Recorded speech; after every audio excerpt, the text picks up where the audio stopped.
Good morning, everyone. My name is Dave Dugas, president of DE Systems, and today we're discussing all things virtual with Robert Gordon, vice president of software development here at DE Systems. Hello, Bob. Good morning, David. How are you? Doing great. How about yourself? Doing okay. It's a good morning. Great. Also with us is Shanley Jackson. Shanley is our virtual event technician, and she works directly with speakers, panelists, and presenters in the streaming studio, as well as managing pre-recorded sessions and essentially everything a typical backstage manager might do, but in a virtual setting. Thanks for facilitating this session, Shanley. Thanks, David and Bob. It's great to be here and part of the DE Systems team.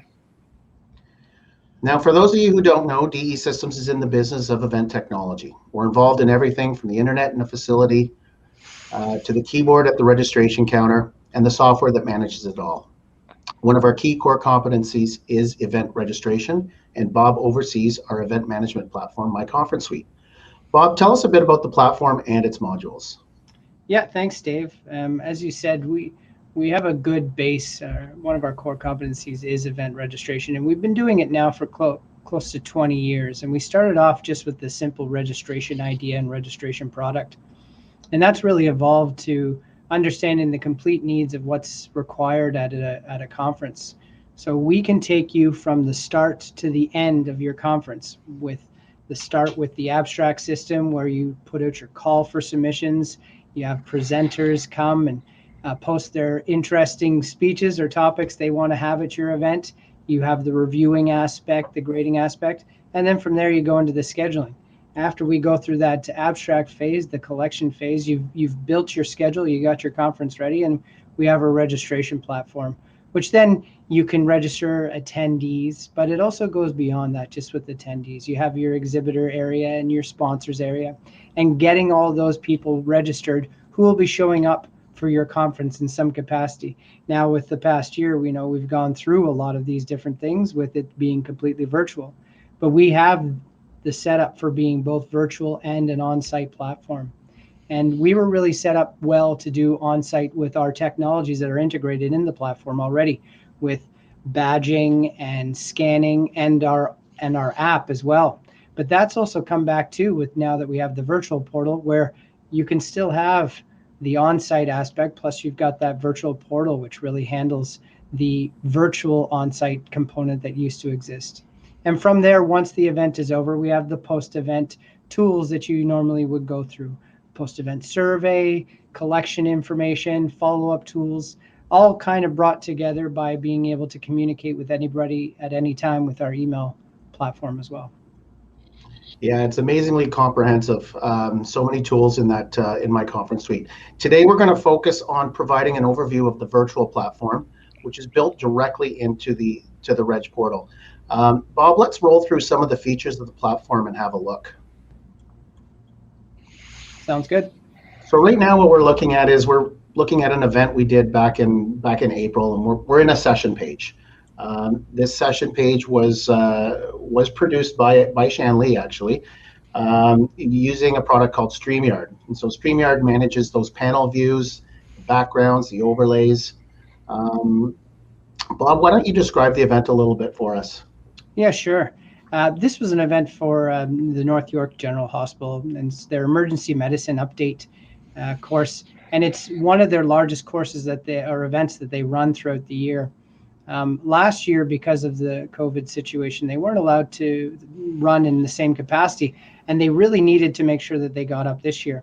So for a typical on-site event, they usually get between 500 to 600 people. But for this virtual registration, for this portal, they got close to 1,000 attendees, which was great. Being that virtual component allowed them to broadcast to so many more people and allowed them to really just have availability for the sessions to be watched after the event. What was great about this component is that some speakers were ready to engage and they were ready for live presentations, where others were not. So it was a great mix of being able to do live stream content plus pre-recorded content, and being able to mix those two together for the people who were live. So it was a great opportunity for somebody to do an introduction, play a pre-recorded video, and then do a post follow-up with a live Q&A.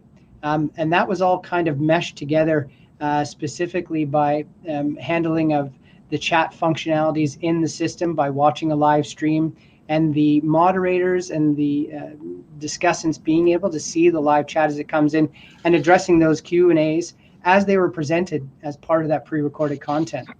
What was other great about was that we were able to customize as part of the branding. You know, every conference has a layout and feel that they try to identify with. And the portal allows us to be able to customize the branding right to your event. Plus, we can also do those overlays directly into the stream. So we did those overlays in the stream while it was taking place, plus the pre-recorded content. So you really got a look and feel of what that conference was trying to accomplish again. The other aspect that they did, it wasn't just pre-recorded content and live streams. They also did interactive Zooms, where you could go through the schedule and launch a typical Zoom meeting, and participants would be able to watch a pre-recorded video and then engage with the speakers afterward, or go into that full webinar mode where it was just a couple of presenters in a classic didactic, just identifying questions that came from the attendees. Once all this was over, at the end of every session, there was post-session evaluations that were available. So even though we did one continuous live stream for a morning session and afternoon, even though they were broken up into respective components, people could just stay on one page and watch that stream all day. But they still had the individual links to complete an evaluation just for those sessions that took place. We had a combination of overall evaluation for each day, plus the individual session evaluations. So it was a really great combination of what could be done for attendees, plus what could be done for speakers and presenters. They don't necessarily always have to be on site. It affords them that opportunity to record a quality playback that can be presented for all attendees, that doesn't come with that typical little fear that can manifest in that live presentation. Shan was able to really kind of help us and move us along through this, as she did the live stream production with that integration of the pre-records and bringing in the panelists and moderators. Yeah, speaking of which, Shan, that was really our first deep dive into production. Were there any lessons learned on the production side? Well, the North York General event was a really great event to work on. And as Bob said, the speakers did a lot of their own pre-record presentations, mainly through Zoom and PowerPoint. And we were able to push those recordings through directly to MyConferenceSuite as part of a live stream, just like we're doing right now.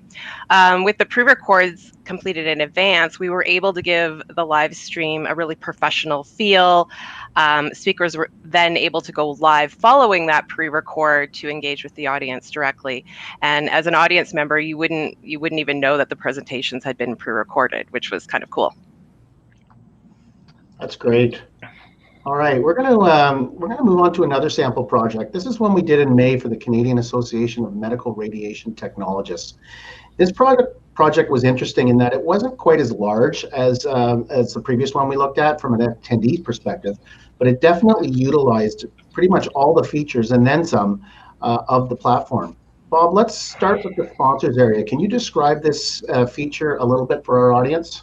Yeah, the sponsors area is a really great tool as part of the portal product, where you can build sponsors into your platform to have a whole area that a sponsor can go and manage their own content. The idea is that you're going to have sponsors to handle, to be participating in your event. But what you want to do is give them part of the platform where they can bring their content to the people who will be attending. Now, usually when you go through something like this in the live setting, the sponsors are there, they're greeting people, they're meeting people. It's a little bit more difficult in the virtual realm. What this sponsor area is good for is that sponsors can upload videos, they can upload documents, they can upload information, and attendees can come and take a look at that information to get an idea of what that sponsor is about. You can also identify people from your sponsor team. A sponsor can go and put people into the system that can be available for people to communicate with. as we have live chat options available in the virtual portal, whether that's just typical chatting or video conferencing. There's video conferencing options that you can do one-to-one chat directly. So the sponsor can still have that kind of feel of that engagement, the availability of the engagement with the attendee. What's nice too is that there's reports that kind of break down all that information. Who viewed your page, what information they were looking at. Were they looking at this product video? Did they download this product file? Just so you can see, oh yeah, this is the list. There's the list of people that were engaged with our area. And then you can do follow-ups with them post-event, which is really great. Nice tool. Yeah, with the sponsors and the exhibitor side of things in the virtual world, it's just not quite the same. But this really does manage to accomplish, a lot of the key pieces that exhibitors and sponsors are looking for. And another thing I find is that getting your stakeholders involved in some aspect of the programming is always a good move in a virtual setting. Absolutely. What this really affords too is that, again, this kind of comes back to removing that element of always the conference planner having to manage all that content that would typically come with like dealing with sponsors. They have that opportunity to control their own content, to put up the information they want to put up, as opposed to sending those emails and phone calls. They just get a login, go to the portal, and manage their content as they need to. Yeah, for sure. Another feature of the platform is this sidebar that we have up on the right side of the page here. You can see that we can minimize it and maximize it. And it contains both a social feed as well as a global chat. But it also populates the users and the current users that are online. And within the users tab, we can private message anybody that's currently online. We can video chat with that individual, or we can share our contact information with that individual. Tell us a little bit about the video chat feature and how it works, Bob. Yeah, sure. So any user that's online and that chooses to announce that they're online, when you see that they're online, there's a little video chat option, and you can click that. And what it does is it loads up just a browser window where you can do one-to-one chatting with that individual person. So when you click on that video chat option, what it does is it loads up a window and then sends a message to that other person saying, hey, this person's giving you a call. Would you like to answer? Now, sometimes you like to have a little bit of fun, but when you do answer, you can start directly engaging with that person right away, just like you would in the real setting. So you can be watching a live stream or a recorded video and send a video chat option to somebody online. And it's just like you sitting there at that conference. You're chatting with that person while you're watching the events unfold, kind of giving you that nice familiarity and that nice feel that you used to have when you would be on site. You could sit beside the person and chat and make comments while the presentations were taking place. Another nice part too is with that sidebar, there's just chat options too. So if you just wanted to ping somebody or send a message to somebody, you can just keep messaging along. Now I just sent you a message, David. I'll send it again. And you can see whenever you're signed in, messages will pop up for that user and make them available at any time.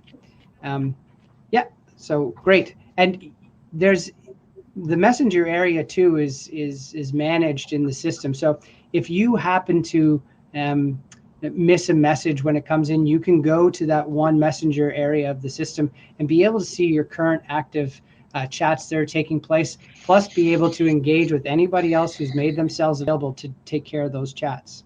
So you can see there a list of the people that are available, a list of the last chats that came in, a list of the current conversations, and then the rest are just no new messages, just the active list of people. Very interesting.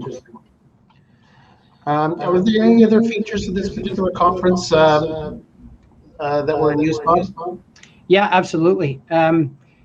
One of their requirements was to manage live polling as part of their live streaming. Now, before I jump into that, We did not do the live stream management. We partnered with another company for this one, ISI Live, and they were able to just embed their feeds directly into our platform, so all attendees could watch what was taking place. So ISI Live did all the production work, engaged with all the speakers, and we're able just to send a feed directly into our site. So it was a great opportunity to work with another company, and we've done a couple of events with ISI Live, and it's been a really great partnership. So they're really great to work with.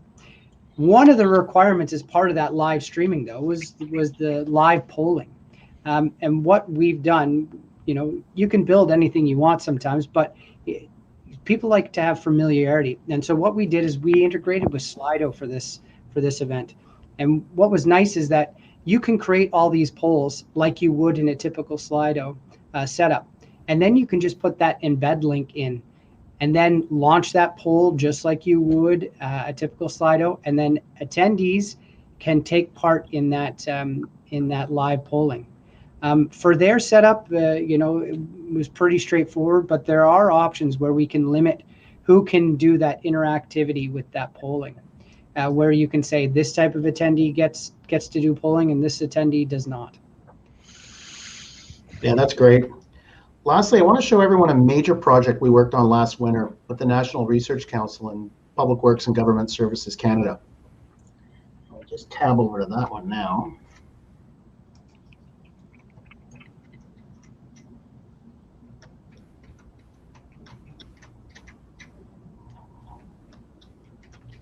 There we go.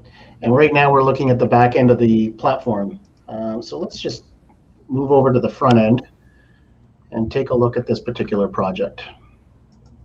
Yeah, this was a great project with the NRC, the National Research Council of Canada, and celebrating the success of women in STEM. Now, this has really been a big event for NRC and fostering, great relationships and showcasing women who have been very good, been pioneers in the STEM environment. And with them, their event is typically just an in-person event where they have a showcase of posters. They have a big presentation where they have one focused featured speaker, and then a couple of panel discussions just discussing some of the things that some of the successes that have taken place in the past year in STEM. With this year, with their virtual setup, they did the streaming for the live setup, but their big component was their e-posters too. They wanted to be able to transition their e-poster aspect into the virtual area. And with our submission portal, we have a fully integrated e-poster option where you can, submitters can go and upload their content. And once that content's been approved, you can identify them as e-posters, build a categorization model where, this e-poster belongs to this category, this e-poster belongs to this category. Then present any of that data that you're looking to find in that breakdown. What's nice is that e-poster area, it can show that information, it has filtering, but then it also puts that e-poster that person created directly into the site. So users don't have to download it. It can just populate into their browser. They can see that information and gives that kind of feel that you would when you were on site, walking up to a poster, being able to read it. The other component that went with this is that the e-poster area allows us to have a facilitation between the person who submitted the poster and the people who are looking at it. Sometimes when you have that on-site component, you really limit the amount of time a person can stand there waiting to engage with people. And then they just kind of walk around and they look to poster and poster, and they don't really get the feel or the substance that, of all the posters that are available, given usually the short amount of time that posters are presented.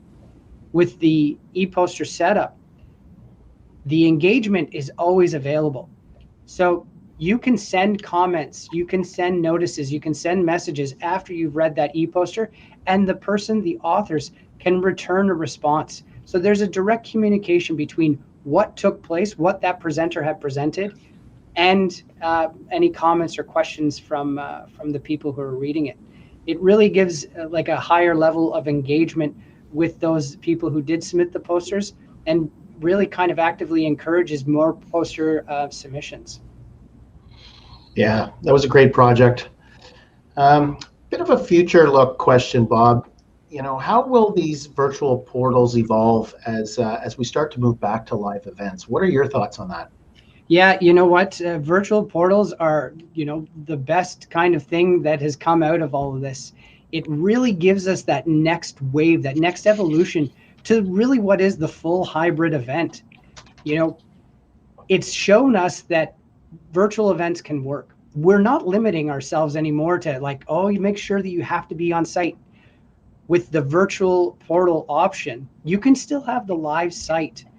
You can still have the live in-person stuff take place, but you can complement it with the virtual portal for those people who really can't get there on that live day.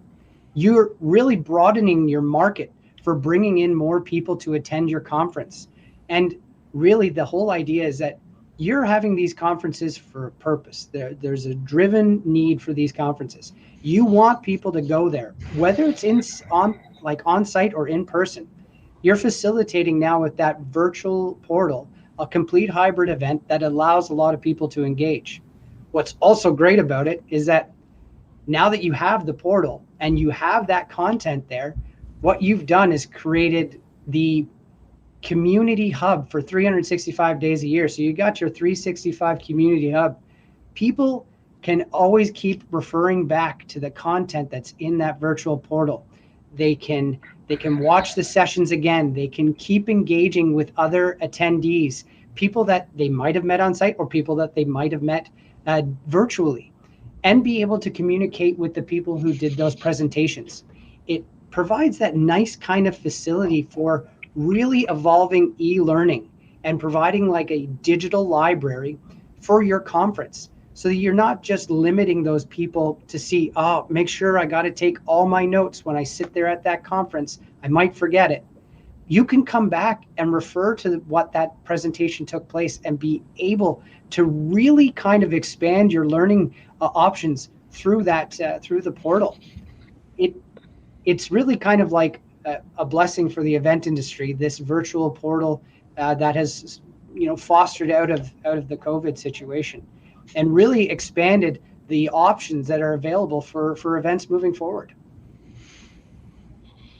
Yeah, it'll be amazing to see how these things evolve. I really see that 365 community hub, as well as the e-learning. I really see those playing a bigger role in how conference organizers are delivering content digitally. Yeah. And just to follow up too, what's nice is that you can conceptualize the the event content that you have in like a post-event sale, like content resale. So what, you didn't get to attend the live conference, but you talked to somebody who attended the conference, said the content was really good. Well, you can set up like a just a content sale of your event. Offer it a bit of a discount. People can then still access it after it took place live, but it becomes available. And then you also have those tools again to engage with those speakers, to engage with the people who did attend on site. Yeah, and that's a lot of our clients have utilized that feature where that content is available after the conference. The one thing we didn't touch on, Bob, and this is one of the inherent advantages of having this portal directly embedded with the registration system, is that you can manage controls on who sees what. So for example, you can have one type of user that has access to certain types of content, and you can have other users that have access to other content. Do you want to describe a little bit about that and how that works? Yeah, for sure. So, you can have conferences that differ down many paths, and you can offer, you're offering this type of content or this type of content. You can sell the complete package. You want all the information, or do you want to just buy some of the pieces? With the integration between our virtual portal and our registration tool, what's nice is that you can identify those pieces that are in the portal to registration options and say that, okay, well, if this person bought this package, they get access to these items. And if they bought this package, well, they get access to these items. But it doesn't have to be a one-to-one relationship. You can make it comprehensive. Well, if they buy this package, they get everything. But if they buy this package, think about it as like a typical 2-day conference. You can buy the full conference, or you can buy day 1 or day 2. It's the same idea. You can buy the full package for all the days, or you can buy just the day 1 content, the day 2 content. And with that integration between the registration and the portal, it's a really simple identification to say this piece of the portal is a paid option and it's attached to this registration field. If they got this field, then they get this option. It's a really nice kind of way to do it. And that kind of lends itself to really not just funneling the registration idea and virtual portal as a conference tool, but more as an e-library, where you can resell content from past events or things that took place, or seminars, that you could package a whole year of your content into one setup and send people and say, yeah, you know what, I'd like to buy this seminar, I'd like to buy this presentation, I'd like to buy, and you can give them those options. And you've just created a whole e-library of content for people to be able to purchase at any time, anytime that they want to. Yeah, and it's an additional revenue stream for those, those associations that are utilizing the platform. Shan Lee, bringing you on board was really great for us. It rounded out our ability to produce and deliver a virtual event from A to Z. On the production side, what do you enjoy most about your role as a virtual event technician? Well, for me, I really enjoy that full experience with the speakers and the organizers. As we did in live events, we offer some great resources on how to create your own recordings and presentations, and we can also provide that service for you and work with your speakers directly in advance of the live event to create a professional presentation and a live conversation to follow up the content in your session. Our custom branding and logo integrations into both StreamYard and MyConferenceSuite make for that full experience front to end. Yeah. And Shan, thanks so much for all the hard work you do with our clients and for helping us today with the demo of this virtual portal. Bob, it's always a pleasure. It's nothing short of amazing to see how you and your development team have built out this platform in the past year. Thanks everyone for joining us today. For more information on MyConferenceSuite, visit us at www.myconferencesuite.com. Thanks, David. Thanks, Shan. Thanks, guys.